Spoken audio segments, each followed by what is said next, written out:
Si Estamos Veritas Dios TV. Latos esque Dios Veritas Nihil Timinos. If we stand the truth, God is our side.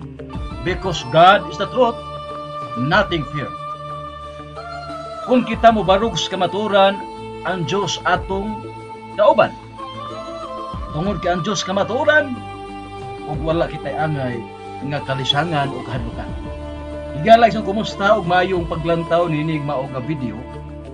Naghimo kita usa ka video agi og pagtubag sa mga pag-atake sa mga CFD guban pa bahin niining gitawag nato og sabat mga igsoon o mga higala, no? Kining mao nga gitawag nato og sabat, daghang mga pundok nga ila kanunay kining gilatos o giatake. Pero atong bantayan kung kinsa gyud ang ilang giatake niini. Ang ila bang giatake mao ba ang gitawag nato og SDE bagyod ang ilahang giatake? Ha? Basin og nalimot sila nga usahay tungod sa ilahang naglagubong pagtuo o pagbati nga tungod kay ang mga Seventh-day Adventist Church no, nga three angels nagbantay man sa adlaw Sabado, unya kino sila wa man nagbantay sa adlaw Sabado, no? Kaya lagi mga Domingista man sila. Gumikan na ilang giatake ang Sabat, basin ang ilang hunahuna nga ang ilang giatake ang SDA. Ang SDA bagyo ilang giatake o ang gitawag nato og Dios mismo ang ilang giatake. Wala ninyo atakiya ang SDA, pero ang giatake ninyo ang Dios. O kana may atong matud-an kay usahay. Dunay gitawag lagi nga tungod sa naglagubong pagbati ba. Unya wa ta kabantay 27 sa Exodo nakapasipala na ta ngadto sa Dios mismo. Tungod kay kining Sabat igsuon dili man ang tag-iyaan ni ang SDA Church nga three angels. Ug mao na nga to karon pamatud-an mga pinangga ko mga kaigsoon mga higala. Karon matud pa sa pahayag, okay? Matud pa sa pahayag niining gitawag nato mga CFD. Moingon sila nga ang Sabat umano kining gitawag nato og Sabat, okay? Moingon sila nga ang nagbantay daw ani kadto kunong gitawag og naulipon sa Ehipto mga kaigsunan. Moingon sila nga kadto kunong nagbantay aning Sabat, mao daw kadtong naulipon sa Ehipto. Moingon pa gyud sila ug di gani molusot ang ilang argumento. Moingon pa gyud sila nga ang Sabat daw kuno alang lang daw umano na sa gitawag natong Israel. O Israel daw kuno. Mato pa nila Israel lang daw kuno na. So og dili mo mulusot ang ilang argumento nga gikan sa Ehipto or ang nagtip umano anang Sabat kadto lang kanang naulipon sa Ehipto. Na og di ka na mulusot, moingon na pud sila nga para ra sa Israel. Og di pa gid mulusot mga pinangga, moingon pa gid sila nga ang Sabat to kuno o kanang gitawag to igapahuli kung Sabado sa Dios daw umano na nga si Saturno. Una ilahang gitawag nga tong mga argumento So magpili ra gyud sila ani kung di sila kung dili mahalin ang ilang argumento nga nagbantay sa Sabat o Sabado kato naulipon sa Ehipto.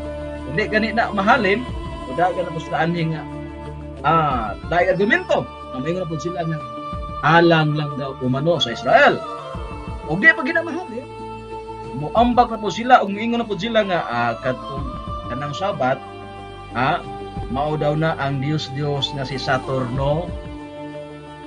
Atong bantayan kana mga pinangga kung kahigalaan o kaigsuonan.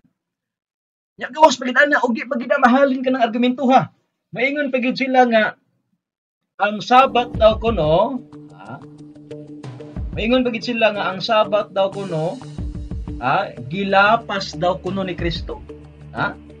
Maingon sila nga ang Sabat daw kuno gilapas daw kuno or bungkag daw kuno ni Kristo. Maingon sila nga kan gibungkag man ni Kristo. So, ang pag-ampak sila og argumento, kung dili mahalin ang usang argumento nila nga iatake nila, adto na po sila sa laing argumento.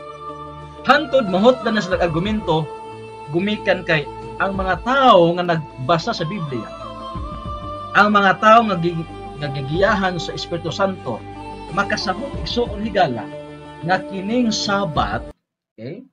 Kining gitawag nato og Sabat or igpapahulay nga mao kining Sabado mga kaigsuonan.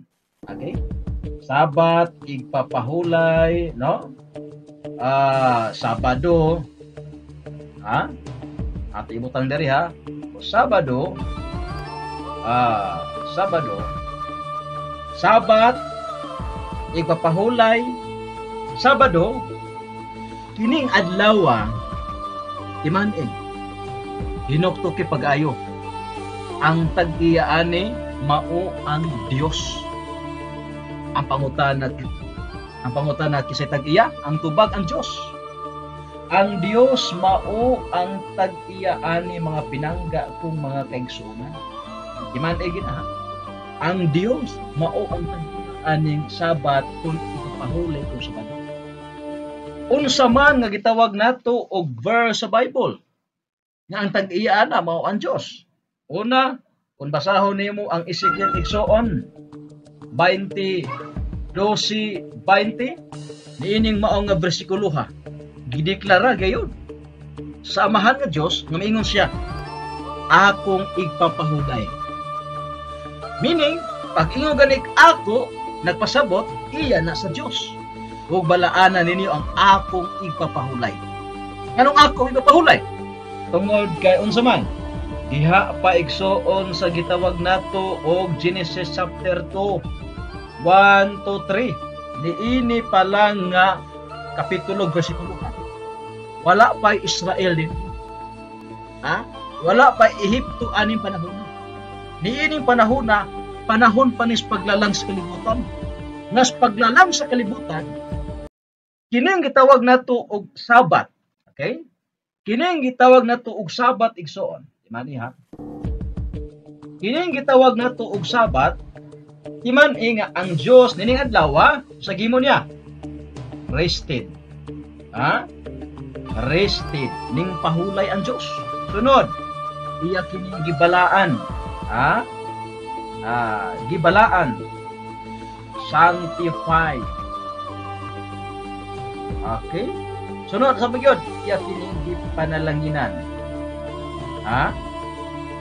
Timan-i nga ang Dios wa pa Israel. Wa pa Ehipto. Pero ang Dios kay iya man ni adlaw akong ipapahulay ko. Ang gihimo sa maong Dios niining adlaw nagpahulay, nagbalaan ug nagpanalangin. Busa nagpasabot mga pinangga, damor nga imong atakihon ang Sabat, kanunay nimong giatake mismo ang Dios nga mo itag-iya niini. Kaming mga Adventist nagpaabot sa Ginoo, igo lang mi unsa midawat nining Sabat nga gihatag sa Dios alang sa tao, dili aron nga ang kunon sa tao, kundi ingon nga sugo nga ipabalaan sa Dios ngadto sa tao, kay ang Dios mo itag-iyaan na gibalaan man na sa Dios, munang ingon pud ang Dios balaan na kini. Kasabtan ba mga CFD? Atangi ang sunod nga mga video sa ato ang expose mga pinangga. Daghang salamat sa inyong nga pagkamino. Praise God. Good is the Lord. Good is the word of God.